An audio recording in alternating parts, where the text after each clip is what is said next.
When you write an offer to purchase a property, you'll have to include a deposit check with the offer. And the three most common questions I get about deposit checks from buyers are, what's it for? How much does it need to be? And am I going to lose that money if I end up pulling out of the deal? So first question, what's it for? Deposit check is a way of showing the seller how serious you are about purchasing the property. You're putting a little skin in the game, basically. How much? Typically 1% of the purchase price is a sufficient deposit. I usually won't go less than $1,000. Now that money is part of your down payment. So let's say you're going to put 10% down on a $200,000 property, which is $20,000.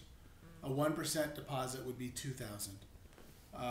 When it comes time to close the deal and you need to bring your down payment money to the title company, you won't bring $20,000, you'll bring $18,000 because we already have that $2,000 check. So the deposit becomes part of your down payment. And the probably the most common question, am I going to lose that money if I pull out of the deal? And the answer is maybe. Fortunately for buyers, the California Purchase Agreement is really written to protect you as a buyer of real estate. So the basics of how it goes. When you write the offer, you're going to have a time period where you get to inspect the property.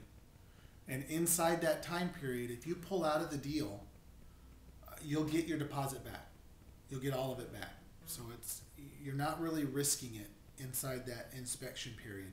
A typical inspection period is 17 days. It can be changed. Oftentimes, bank-owned properties will try and get that down to 10 days, even sometimes 7 days. But if you pull out of the deal before that inspection period is over and you removed your contingencies, you will get your deposit back. If you remove your contingencies and let's say pull out of the deal after your inspection period, and you pull out of the deal for a reason that's not stipulated in the contract, your penalty is the loss of that deposit. And it's basically going to the seller because they've incurred damages because you've taken the property off the market. It hasn't been marketed to any other buyers, and then you pull out of the deal for a reason that's not in the contract. It's your slap on the wrist, and it's to help them recoup the damages of whatever losses they may have incurred. So you'll definitely know when I'm asking you to remove contingencies, and I'll let you know, hey, this is the point where if you pull out after you've signed this document, you will probably lose your deposit.